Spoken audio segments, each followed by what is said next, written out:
बिस्मिल्लाहिर्रहमानिर्रहीम, अस्सलाम वालेकुम नाज़रीन। एक न्यूज़ पर आप देख रहे हैं programme direct line with Ajmal Jami. जुमा हफ्ता इतवारी प्रोग्राम आप 8 बजे देखते हैं एक न्यूज़ की स्क्रीन पर। अजब दिलचस्प सियासी मंजरनामा है मुल्क का। एक तरफ बानी पाकिस्तान तहरीक इंसाफ जनाब इमरान खान साहब अडयाला जेल में सहाफ़ियों से गुफ्तगू कर रहे हैं और ये शायद जो माज़ी करीब का पहला वाक़या है कि जिस नोयत की वो मुल्क की सियासी मंजरनामे पर गुफ्तगू कर रहे हैं, वो पाकिस्तान तहरीक इंसाफ का जो सोशल मीडिया ऑफिशियल हैंडल है वो उसे रिपोर्ट कर रहा है, उसे ट्वीट कर रहा है, एक्स पे उसे पब्लिश किया जा रहा है, जहां वो लंदन प्लान का जिक्र कर रहे हैं, जहां वो सिपा सलार का बराह रास्त नाम ले रहे हैं जो कि उनके ऑफिशियल ट्विटर हैंडल पे लिखा गया है, और ये बता रहे हैं कि अगर उन्हें कुछ हुआ तो जिम्मेदार कौन होगा।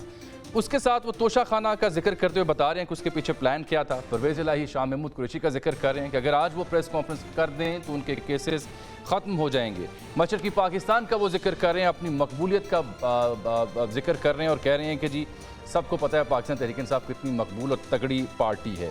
फिर वो ये भी कह रहे हैं कि मौजूदा जो सिपा सलार हैं उनकी तकर्री से पहले आरिफ अलवी के ज़रिए पैगाम भेजा गया था कि हम तुम्हारे मुखालिफ नहीं, और ये भी बता रहे हैं कि अगर वोट ऑफ नो कॉन्फिडेंस के बाद वो जनरल उस वक़्त के आसिम बाजवा साहब जो हैं उनसे मिल सकते हैं तो किसी और से मिलना भी उनके लिए नामुमकिन नहीं है। ये भी गुंजाइश बहरहाल वो छोड़ रहे हैं। साथ हम देख रहे हैं कि वो अपनी पार्टी के अंदर भी कुछ घुसपैठियों की निशानदेही भी कर रहे हैं।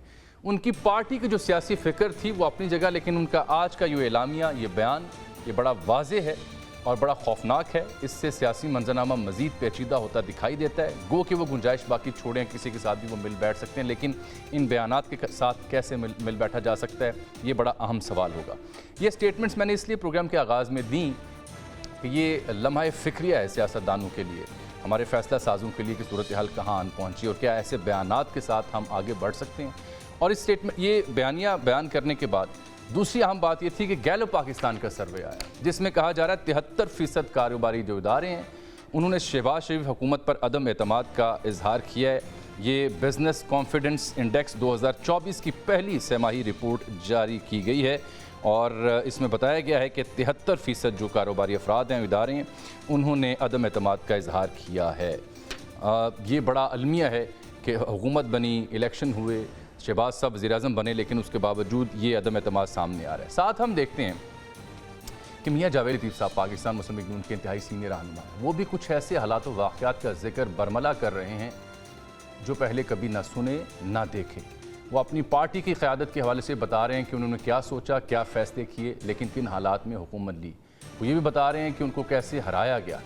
वो शिकवे भी कर रहे हैं लेकिन मशवरा हल की सूरत में भी पेश कर रहे हैं। देखिए उन्होंने सहूलतकारी के हवाले से कुछ अर्सा पहले क्या बयान दिया। आज भी ये कह सहूलतकारी है, आज भी ये कह रहा हूँ कि 8 फरवरी को पिक एंड चूज़ हुआ, नताइज बने उस तरह। ना फेयर फ्री इलेक्शन होते हैं, ना हुकूमत कोई भी वक्त की हो उसको फेयर फ्री अपनी आज़ादी से पॉलिसी बनाने दी जाती है। जो 8 फरवरी के नताइज थे उसके मुताबिक अक्सरियती जमात हम नहीं हैं। दिलचस्प बात यह है कि जहां राना सनाउल्लाह साहब हों, मियाँ जावेद लतीफ़ साहब हों, कुछ हकीकत पसंदी का इदराक करते हुए हकीकत पर मबनी बयानात दे रहे हैं, वहीं शेर अफजल मरवत भी राना सनाउल्लाह साहब के हक़ में बयानात इन दिनों दे रहे हैं कि उनको हरवाया गया, अगर वो ना हारते तो वज़ीर दाखिला होते, किसी की सीट मारी जाती। इशारा वो कर रहे हैं मौजूदा वज़ीर दाखिला की जानिब। लेकिन जो नून लीग के अंदर जो सूरत हाल थी उसमें मियाँ साहब की जब स्टेटमेंट सामने आई, मियाँ जावेद लतीफ़ साहब की, जो आज मेरे साथ प्रोग्राम में शरीक गुफ्तगू भी हैं, तो फिर हनीफ अब्बासी साहब भी कुछ बोले। अजब बात उन्होंने की। देखिए मियाँ साहब खुश आमदीद आपको कहते हैं। ये सिर्फ आप नहीं है, राना सना नहीं है, ख्वाजा आसिफ नहीं है, अनगिनत आपके संजीदा और सियाने रहनुमा जिनको 30-30, 40-40 बरस सियासत करते हुए हो गया, वो अपनी क़यादत के फ़ैसलों पर सवाल उठा रहे हैं और जमहूरियत का हुस्न है वो उन वाक़यात का जिक्र कर रहे हैं जिनकी जानिब आप निशानदेही करते हैं। फिर कैसे हनीफ अब्बासी साहब आपको ये मशवरा दे रहे हैं कि आप रेटिंग के लिए प्रोग्राम कर रहे हैं? मैं जामी साहब इससे पहले भी जिक्र कर चुका हूँ, दोबारा कर देता हूँ। देखें, आपने ख़ुद भी कहा कि ये जमहूरियत का हुस्न होता है कि आप इख्तलाफ राय रखते हैं, वो बात कहें। इसी तरह भले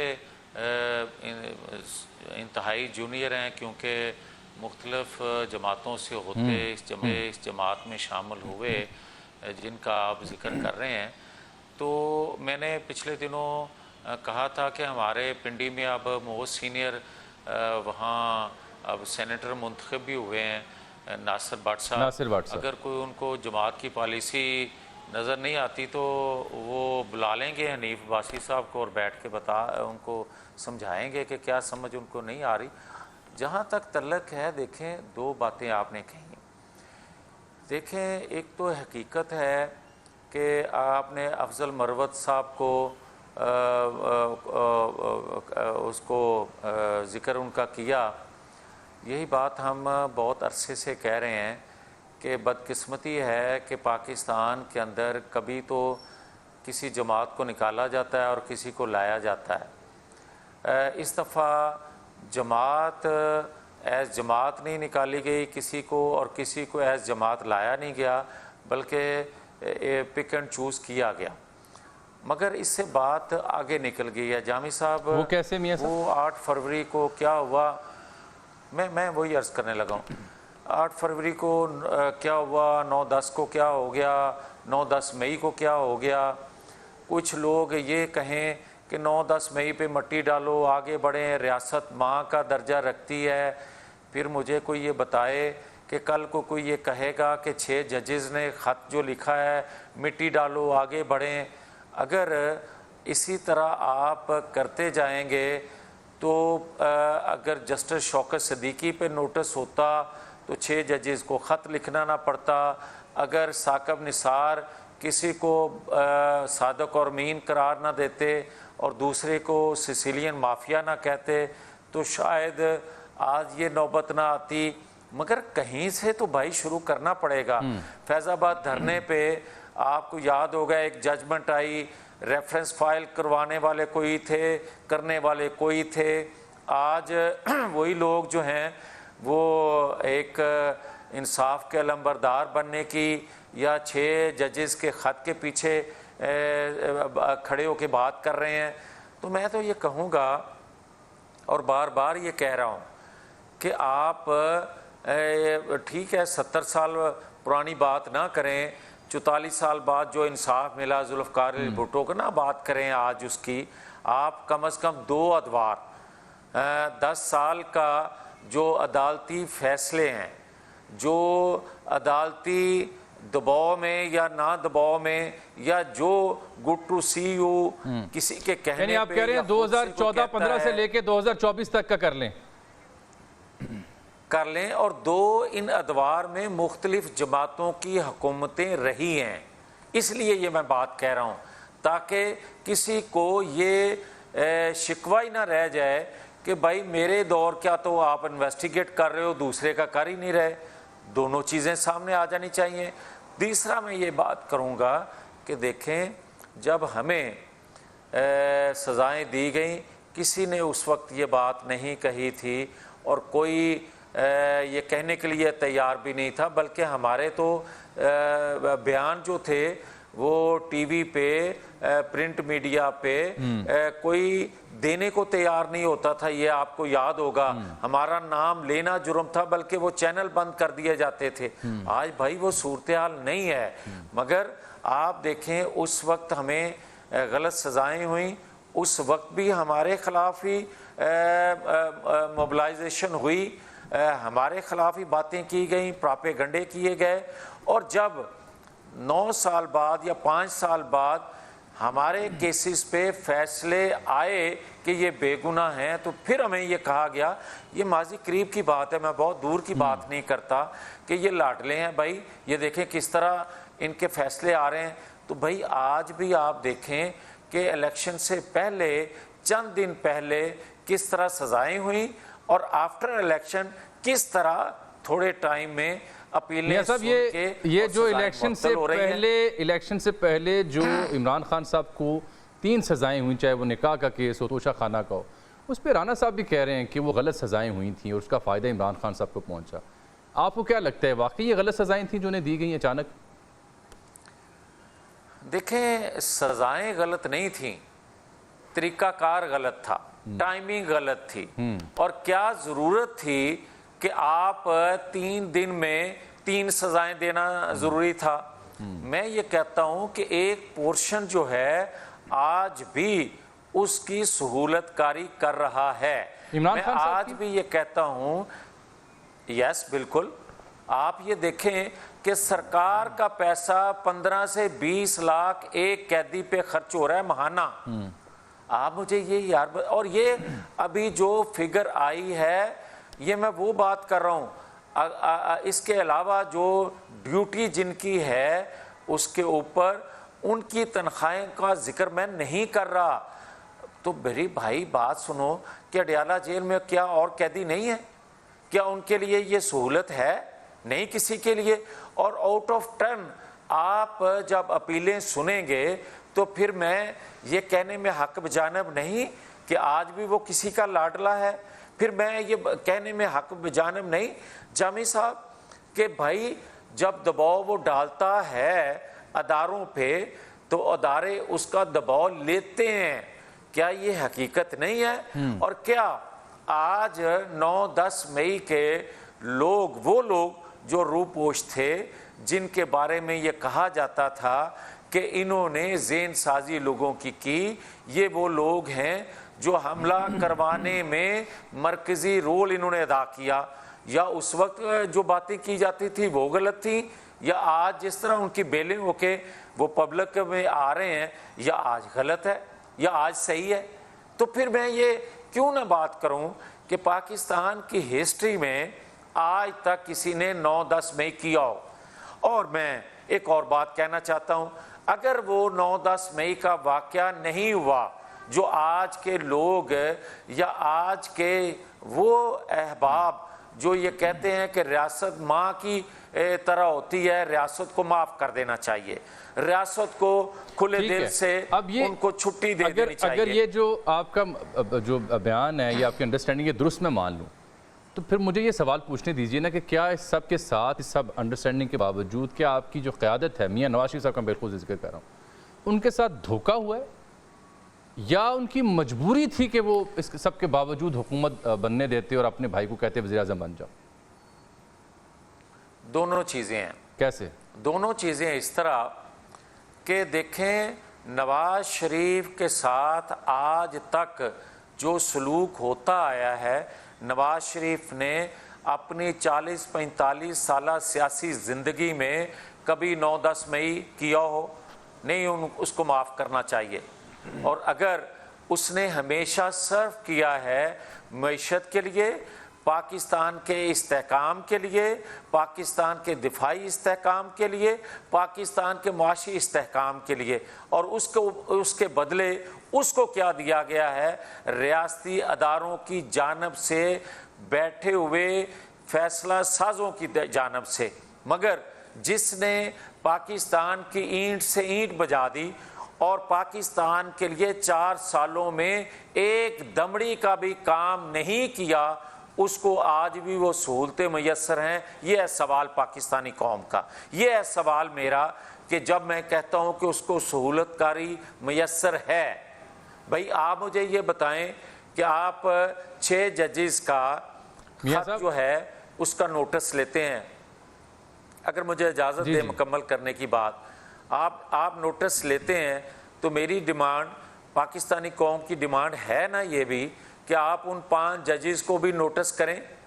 मेरी और पाकिस्तानी कौम की ये डिमांड है ना कि उस वक्त के किरदार जो थे पाकिस्तान में, जिन्होंने बुनियाद रखी पाकिस्तान में इंतशार की, उनको आप क्यों नहीं कटहरे में लेके आते? ये ख्वाजा साहब ने भी बात की थी ना, ख्वाजा साहब ने भी उन्हें पार्लियामेंट बुलाने की बात की, बाद में ये भी कहा धमकियां और मेरे खिलाफ कुछ हो सकता है, वो भी सहम गए।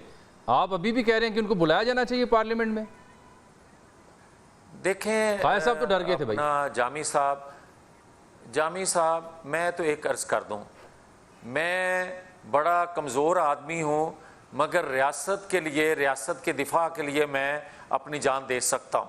आपको याद होगा मेरे नाम लेके जब बात की थी और मुझे इसी कैदी 804 ने और जिन 2 शख्सियात का मैंने जिक्र किया, गद्दारी के मुकदमे में मुझे गिरफ्तार किया और फिर मेरे पे जो तशद्दुद करवाया, मैंने बाहर निकल के कोई प्रेस कॉन्फ्रेंस नहीं की थी, मैंने रोते हुए ये नहीं कहा था, मैंने अपनी माँ के गले लग के नहीं मैं रोया था, मैं अपनी माँ के कदमों में बैठ के मैंने ये कहा था कि माँ मुझे तेरी दवा चाहिए, मैं इस रियासत के लिए ही पैदा हुआ, इस रियासत के लिए कुर्बानी दूंगा। मैं आज भी ये कह रहा हूँ कि जिन लोगों ने पाकिस्तान के खिलाफ अपनी अना के लिए फैसले किए या करवाए, उनको कटहरे में लाया जाना चाहिए।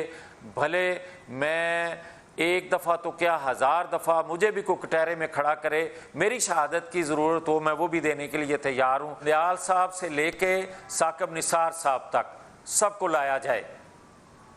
अभी ये आपके ही एक स्टेटमेंट थी और दीगर कुछ आपके सीनियर रहनुमा भी ये बात करते पाए गए कि क़यादत का ये ख्याल था कि इस मैंडेट के साथ, इन नताइज के साथ हुकूमत नहीं बनानी चाहिए। क्या नवाज शरीफ साहब भी चाहते थे कि हुकूमत ना बनाई जाए? जो आज प्राइम मिनिस्टर हैं वो भी चाहते थे कि ना हम हुकूमत बनाएं। इससे ज़्यादा मैं और आपको क्या कहूँ, मगर आपका दूसरा सवाल होगा कि हुकूमत बनाई क्यों। फिर बात यह है कि पाकिस्तान के अंदर जो हालात आज भी हैं, मैं तमाम अपने वो खदशात, मैं वो अपनी तमाम जो तहफ़्फ़ुज़ात हैं उनको एक तरफ रख के मैं मौजूदा हुकूमत के लिए दवागो हूँ।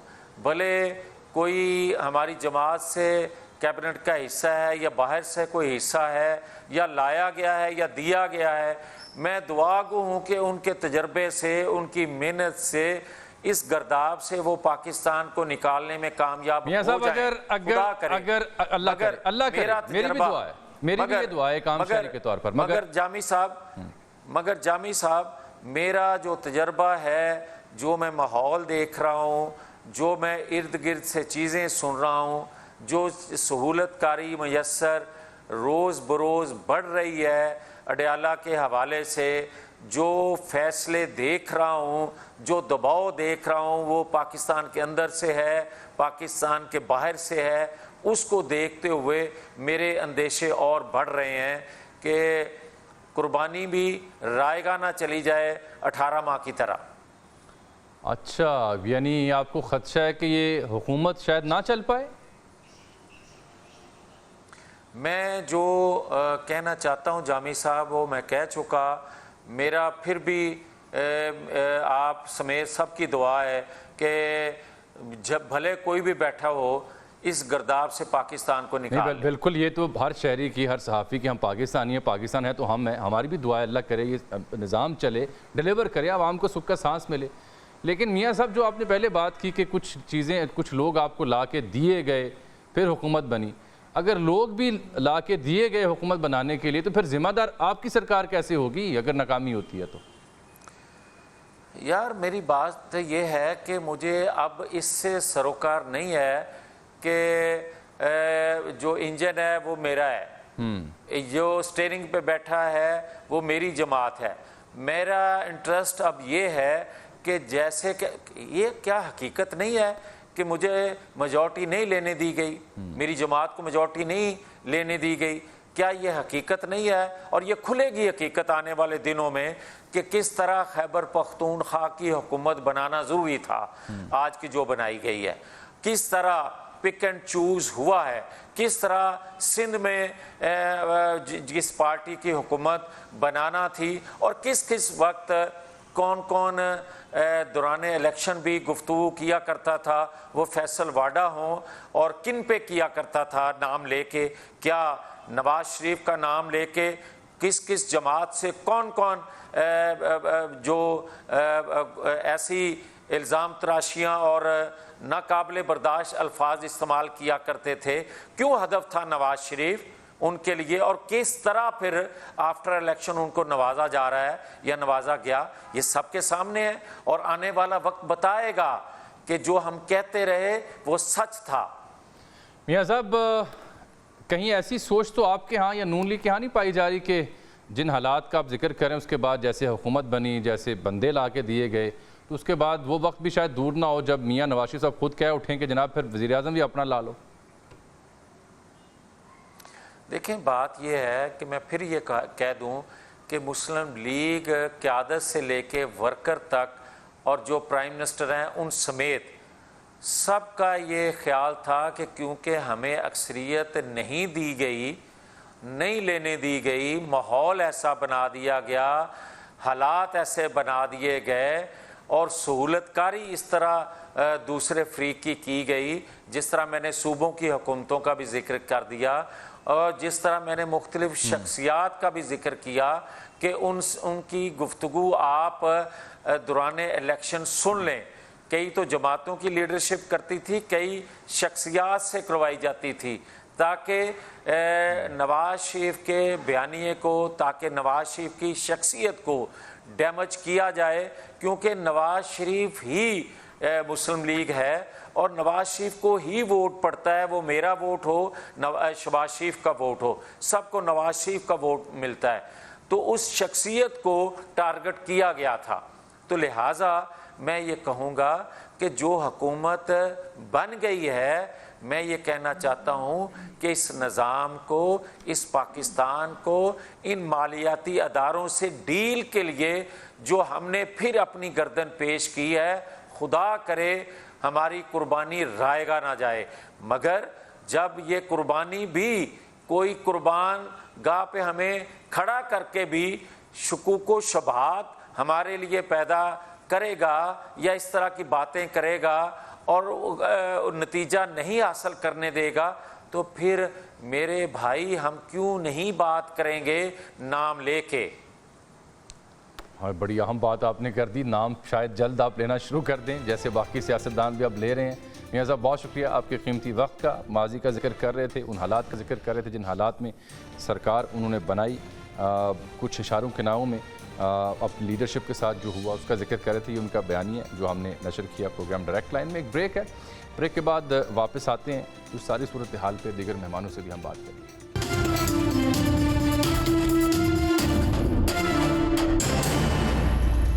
वेलकम बैक नाज़रीन, डायरेक्ट लाइन में खुशामदीद। आप कहते हैं बड़ी अजब बात है, चेयरमैन तहरीक इंसाफ इमरान खान साहब जो अडयाला जेल में सहाफ़ी से गुफ्तगू करें, जिसका मैंने जिक्र प्रोग्राम के आगाज़ में भी किया।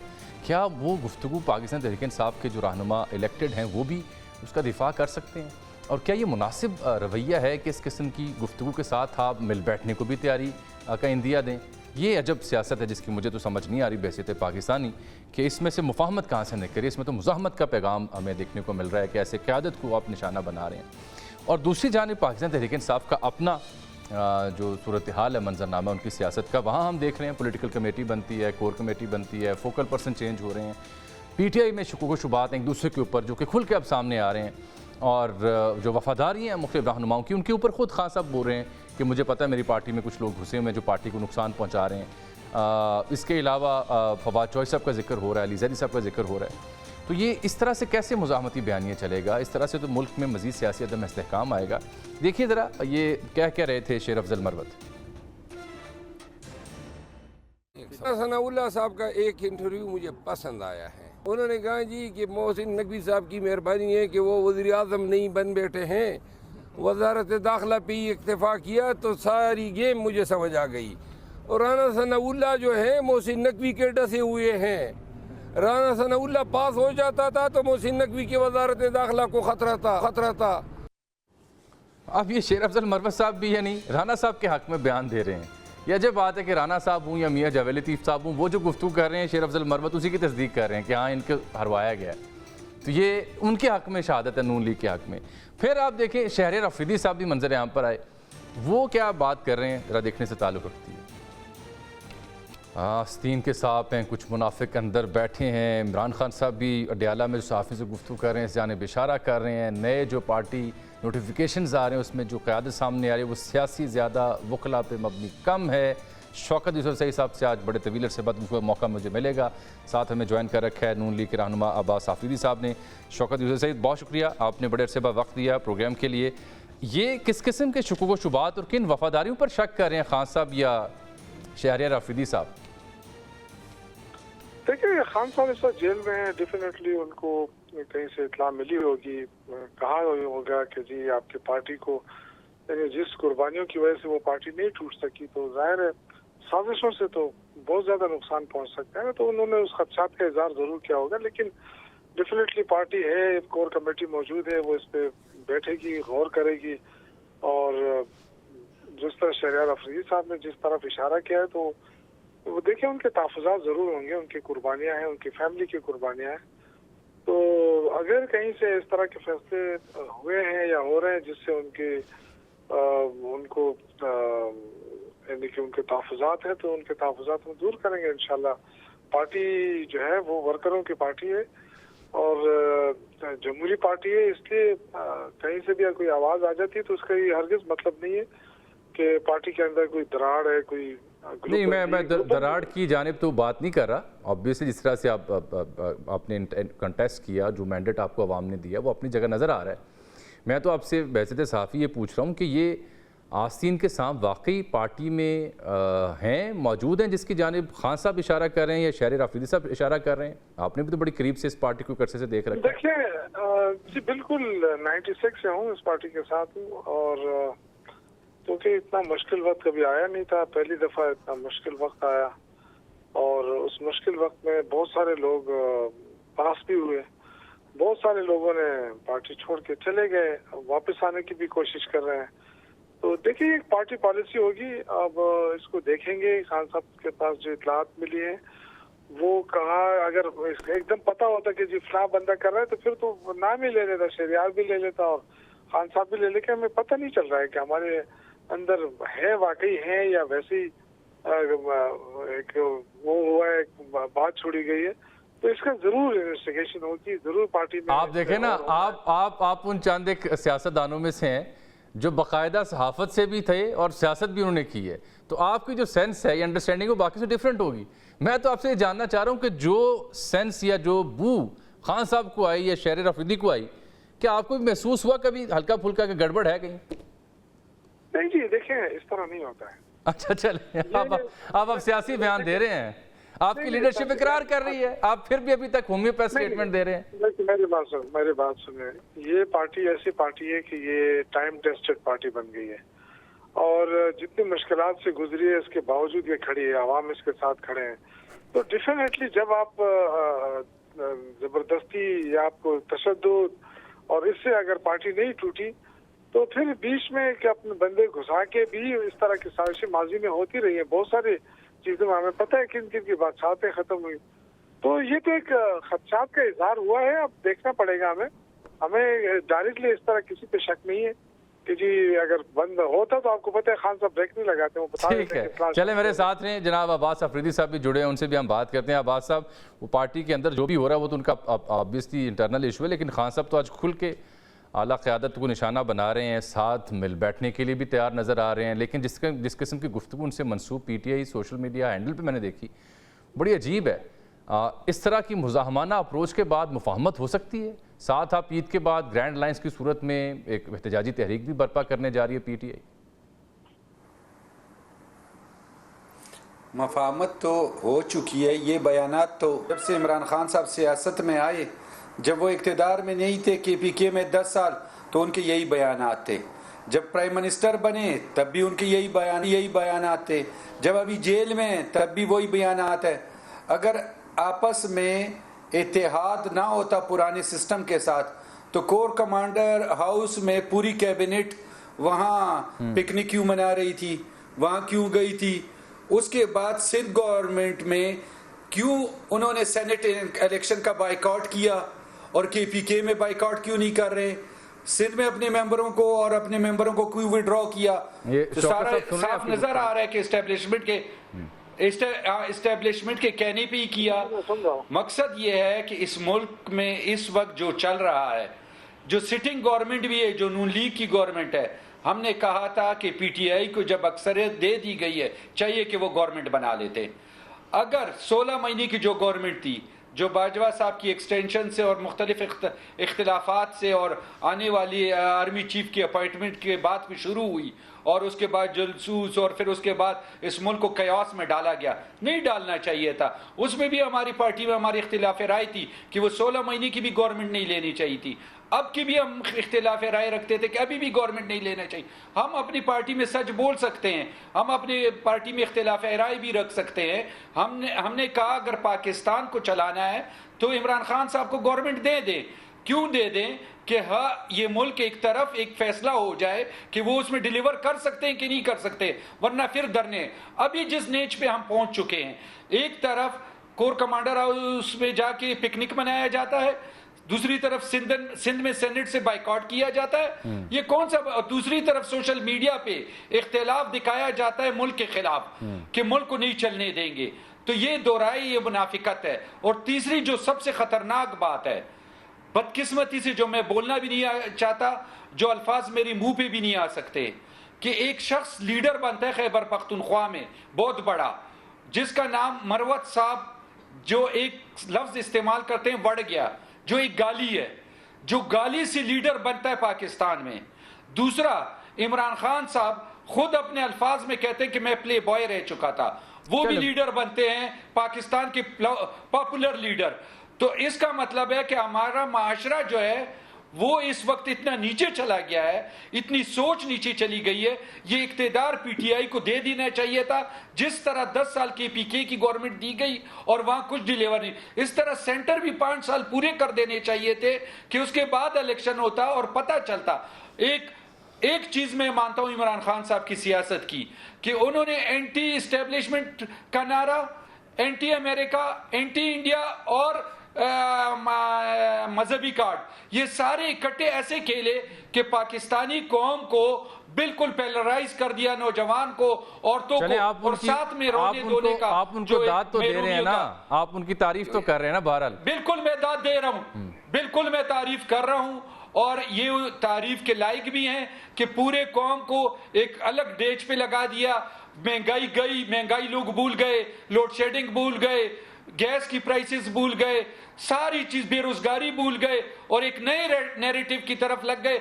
ये इनकी कामयाबी, लीडर की कामयाबी है। लीडर तो वही है ना कि जो अपनी मर्जी का जो बयानी है वो कौम अगर उसको कबूल कर ले तो उस लीडर की कामयाबी, जिसकी आप भी तारीफ करें। शौकत यूसुफ साहब, वो तो खैर मोतरफ आपकी हो रहे हैं, उनका शुक्रिया भी आप अदा करें अखलाकी तौर पर, लेकिन सवाल उठा रहे हैं वो आपकी पार्टी के हालिया 3 फैसलों की, चाहे वो पिकनिक जहां आपने की या सिंध का बाइकआउट करना हो या दीगर मामलात, उसके ऊपर कह रहे हैं कि मुनाफिकत आप कर रहे हैं। देखिए, ये जितने भी पीएमएलएन के या इस तरह के लोग आते हैं ना, तो उनके पास कोई, जाहिर बात है इनकी अपनी तो कोई वो है नहीं, परफॉर्मेंस तो इनकी है नहीं, और ये बस बात करते हैं इमरान खान की जात के ऊपर। देखिए, उन्होंने पाकिस्तान के अंदर एक इनकलाब बर्पा किया है, तो ये इतना आसान काम नहीं है जो उन्होंने किया। पूरी कौम को एक करके उन्होंने बना के दिखा दिया कि हम चाहे कराची में है, चाहे पंजाब में है, चाहे पुख्तनख्वा में, ये एक कौम है। और अल्हम्दुलिल्लाह ये काम उन्होंने करके दिखाया है, यूथ इकट्ठा कर दिया है। तो बाकी देखें, परफॉर्मेंस की बात ये कर रहे हैं, नहीं, वो बड़ा हम सवाल कर रहे हैं जो आप इग्नोर कर रहे हैं। आफरीदी साहब वो कह रहे हैं वहाँ कल पिकनिक मनाने गए हुए थे क्या आप? एक तरफ आपका मुजामती बयानिया सामने आता है, दूसरी जानिब आप कल पिकनिक मना रहे थे वहाँ पे, उनके बकौल। अब मैं क्या कहूँ, ये बोल दे कि नहीं गए थे, ये कह दे कि नहीं गए थे, ये कह के कहते हैं गए हैं। किधर, कौन सी पिकनिक? आफरीदी साहब वो पूछ रहे हैं कौन सी पिकनिक? कोर कमांडर साहब के घर, कोर कमांडर साहब के घर। ये समझते हैं कि तहरीक इंसाफ जो है ये फौज के खिलाफ पार्टी है, ये इनकी ख्वाहिश, इनकी साजिशें, ये सारे अब बेनकाब हो रही हैं, अब सामने आ रही हैं। हम नहीं समझ रहे, आपने 9 मई में ये साबित किया। 9 मई पे इंडिविजुअली तो आप भी बाजवा के खिलाफ बातें करते हैं, आपकी लीडरशिप भी करती है, फैज हमीद के खिलाफ भी करती है, तो उसका ये मतलब तो नहीं है ना कि फौज के खिलाफ है। हाँ, मैं तो अभी भी बात करता हूँ, मैं तो अभी भी बात करता हूँ जनरल फैज के खिलाफ, बाजवा साहब के खिलाफ, लेकिन कभी भी मैं इदारों पे हमला नहीं करूंगा। मैं इजाद राय रख सकता हूँ, मैं एक आजाद आदमी हूँ, लेकिन मैं इदारों पे कभी भी हमला नहीं करूंगा। बात उनकी होने देना, मेरी दिफाई इदारे। आप शौकत साहब का जवाब तो आने देना, उनको सुन तो लेना। मैंने आपको मेहरबानी कर रहे हैं, मुझे पता है आप बड़े काबिल इंसान हैं, लेकिन दूसरों की बात भी सुने। जी प्लीज शौकत साहब, दूसरों की बात सुने तो मैं आपको कोई वो नहीं करूंगा, आपको इंटरप्ट नहीं करूंगा, बिल्कुल बोलें, दिल खोल के बोलें। आपके पास कोई बयानिया है नहीं सिवाय इमरान खान के खिलाफ। यही फोबिया हो गया सबको, नवाज शरीफ से लेके नीचे वर्कत तक, वो सिर्फ यही बात भाई उन परफॉर्मेंस से तो कोई आता ही नहीं है। 1.5 साल पहले जब ये पीडीएम की हुकूमत नहीं बनी थी, तो उस वक्त हमारे जो शरह नमू क्या था, ग्रोथ रेट क्या थे पाकिस्तान की, इससे बात करें ना, ये फेडरल मिनिस्टर रहे हैं तो आपको पता चल जाएगा। बिल्कुल इसी पे बात करें, इसी पे बात करें, आप सवाल करें दोनों से। 2020-2021 में हमारा ग्रोथ रेट जो था 5.8 और 2021-22 में 6.2 पे पहुंच गया था। जब पीडीएम की हुकूमत आई, बदकिस्मती देखें कि 2022-23 में -0.2 पे चला गया था और फिर लास्ट 23-24 में आके 1.8 पे आ गया %। ये इनकी परफॉर्मेंस थी। दूसरी महंगाई, ये कहते थे कि जी महंगाई बहुत ज्यादा हो गई है। ठीक है, महंगाई ज्यादा हो गई है, तो जो हमारे दौर में जो महंगाई की शरह थी वो 2021 में 8.9%, फिर 21-22 में जाके 12 पे पहुंची। तो बहुत शोर मचा जी, वहां से लॉन्ग मार्च शुरू हुआ, कोई ट्रेन मार्च शुरू कर रहा है, कोई धरने दे रहा है कि जी महंगाई आ गई। फिर जनाब तो अभी आप भी तो लॉन्ग मार्च धरने देने जा रहे हैं ना ईद के बाद, यूसुफ ज़ई साहब, अभी आप भी तो ये सब कुछ करने जा रहे हैं या नहीं करने जा रहे? मैं आपको बता रहा हूँ हम करने जा रहे हैं, लेकिन इनके दौर में 22-23 में महंगाई 29.2 % पे पहुंची और अभी जाके 26% पे। तो मुझे पता है कि तबाही तो ये है, इनके पास तो कोई पॉलिसी नहीं थी, इनके पास कोई बंदा ही नहीं था। इसार डार को लाके आए और उसको वजीर खजाना पर, आज तक इनसे तौबा किया है। शहबाज शरीफ ने कहा कि खुदा के लिए ये कहीं वजीर खजाना ना बन जाए, वो उससे इतना खौफजदा था। फिर जाके उनको वजीर खारजा बनाया था। ये दूसरी तबाही है। तो वहाँ वो खौफजदा नहीं थे, खारजा ही बड़ा अहम उमूर होता है। अगर खजाना तो देखें, उनका बस तो नहीं चल रहा है ना शहबाज शरीफ की हुकूमत, उसमें उसका क्या बस चल रहा है? मोहसिन नकवी क्या शहबाज शरीफ के अंडर काम कर रहे हैं? तो फिर किसका बस चल रहा है? जब देखें मोहसिन नकवी वो सारा दिन उधर पीसीबी में बैठ के वो इंटरव्यू करता रहता है और यहाँ पे किसके इंटरव्यूज? हालात आप देखें, बलूचिस्तान में देखें, दूसरी जगहों पे देखें। नहीं, आप बड़ी अहम बात करें, पीसीबी में बैठ के तो आप भी किसी क्रिकेटर का इंटरव्यू करेंगे ना, और किसका इंटरव्यू कर रहे हैं? नहीं देखिए, पीसीबी में बैठ के वो खिलाड़ियों का इंटरव्यू कर रहे हैं ना, तो आप या तो मुल्क चलाएं या स्पोर्ट्स खेलें ना। मैं ये कह रहा हूँ। अच्छा, ठीक। अगर ये काम आपने करना है तो उधर जाके बैठे आप। चले, मुझे अब उनसे जवाब तो लेने देना, आपकी बात पूरी होगी। अब्बास साहब, ये जी गैलप सर्वे हुआ है, मैंने वो जिक्र किया आज। 3%, जी 73%। मैंने वो जिक्र किया प्रोग्राम में कि अदम एतमाद का इजहार कर रहे हैं। ऑब्वियसली जो स्टेबिलिटी उस तरह से नजर नहीं आ रही, इकोनॉमिक ग्रोथ उस तरह से नजर नहीं आ रही, तो इदारों के लिए इससे बड़ी अदम एतमाद क्या हो सकता है, मुझे बताएं। ये बड़ा इंपॉर्टेंट नुक्ता है, बड़ा इंपॉर्टेंट नुक्ता है, लेकिन मुझे उनका बात तो सुनने देना। अब्बास अफरीदी साहब की, अब शौकत भाई। अब अब्बास भाई, अब देखें ना, ये शौकत साहब ने जो सीक्वेंस बयान किया उसमें एक अहम बात वो कर रहे हैं कि शहबाज साहब तो इसहाक डार साहब से जान छुड़ाना चाह रहे थे और उनको वज़ीर ख़जाना नहीं लगाना चाह रहे थे, और उनकी तो बस ही नहीं चल रहा वहाँ पे हुकूमत में, बस किसी और का चल रहा है। इतनी बेबस हुकूमत क्यों आपने संभाली हुई है? क्या आप एग्री करते हैं कि बेबस वज़ीर आज़म है? देखिए, ये मेरी तरह अगर लें तो मैं इनको शाबाश दूंगा कि एक सियासी वर्कर है। मैं एक सियासी वर्कर हूँ। मैंने पहले ही कहा कि 16 महीने की जो गवर्नमेंट थी वो नहीं लेनी चाहिए थी, उसको इमरान खान को वक्त पूरा करना देना चाहिए था 5 साल। ये तो इनके पहले बात का जवाब है। 999 अरब KPK सूबा कर्जदार हुआ, 10 साल की कारकर्दगी बयान कर दें। हम बात करते हैं नवाज शरीफ के दौर की कि वहाँ एक तरक्की हो रही थी, कामयाबी हो रही थी, रोजगार आ रहा था, लोड शेडिंग खत्म हो गई थी, एक सिस्टम चल रहा था जिसको डिरेल करवाया गया इमरान खान साहब ने, जनरल फैज साहब ने, और उन्होंने नवाज शरीफ को पनामा अकामा पे निकाल के मुल्क को तबाही के सबब कर दिया। जब ये कह रहे हैं कि हमने तरक्की की तो जो कर्जे थे वो दुगना कर दिए, जो डॉलर था उसको चढ़ा दिए। ये एकदम अभी कहेंगे कि 16 महीने में क्या हुआ? 16 महीने में डिजास्टर हुआ। जो कोलिशन गवर्नमेंट थी पीपल्स पार्टी की, GUI की और नून लीग की, हम बिल्कुल उसके हम बोल सकते हैं कि वो गलत किया गया था। हम बोल सकते हैं कि मैं काबिल तारीफ है कि आप on record on air accept कर रहे हैं कि हमें वो हुकूमत नहीं लेनी चाहिए। ये तकड़े हो जाए, ये तकड़े हो जाए, बोले कि KPK को हमने 10 साल में तबाह किया है। ये शौकत साहब आपको दाद देनी होगी कि Abbas Afridi on air live कह रहे हैं कि हमें ये हुकूमत नहीं लेनी चाहिए थी, वो डिजास्टर था। इस पे तो दाद देना उन्हें। और हमें अभी सुने नहीं, अभी जब गवर्नमेंट आई है जिसमें सो कॉल्ड मैं नहीं मानता। मैं तो कह रहा हूं कि सारे पाकिस्तान में इंक्लूड पीटीआई ने धांधली की है। अगर इनको अक्सरियत मिली है तो आया 2 सीटें सूबाई असेंबली और कौमी असेंबली, सिंध में अभी इलेक्शन हुआ और बिला मुकाबला जीते। पीटीआई के कैंडिडेट किधर थे? उनके 2-2-3-3 कैंडिडेट किधर थे? पीपल्स पार्टी ने दोनों सीटें आप बिला मुकाबला। पीटीआई और पीपल्स पार्टी का गठजोड़ बयान कर रहे हैं आपस में।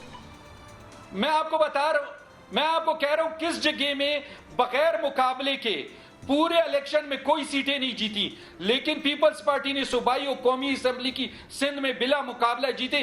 वहां पीटीआई का कैंडिडेट नहीं था। सेनेट इलेक्शन में पीटीआई ने बाइकआउट किया, इनका तो कैंडिडेट अब्बास भाई आखिरी बात, बड़ी छोटी सी बात, अगर ये बात है तो नून लीग बिस्मिल्लाह करे, पीटीआई को कहे कि जी पीपल्स पार्टी के साथ मिलकर हुकूमत बना ले, हम बाहर आते हैं। आप इस तजवीज से एग्री करते हैं? बिल्कुल, मैं बिल्कुल एग्री करता हूं। चाहिए कि कहे जिस तरह इस वक्त पीपल्स पार्टी चेयरमैन। बड़ी अहम बात है, बहुत अहम बात। मेरे पास वक्त की किल्लत, मेरी बड़ी ख्वाहिश थी कि मैं शौकत भाई की बात सुन लेता और आपकी भी सुन लेता। वक्त मेरा खत्म हो गया। मैं आप दोनों को दोबारा जहमत दूंगा। बड़ी अहम ये बात की अब्बास अफरीदी साहब ने कि उनको ये लगता है कि जो सूरत हाल है उसके तनाजुर में पीटीआई और पीपल्स पार्टी को मिलकर हुकूमत करनी चाहिए, नून लीग को हुकूमत से बाहर आ जाना चाहिए। बड़ी अहम स्टेटमेंट थी अब्बास अफरीदी साहब की, सेनेटर नून लीग की जानिब से। डायरेक्ट लाइन की डायरेक्ट गुफ्तगू यहाँ ख़त्म हुआ चाहती है क्योंकि वक्त की किल्लत। आपसे मुलाकात कल। अल्लाह हाफ़िज़।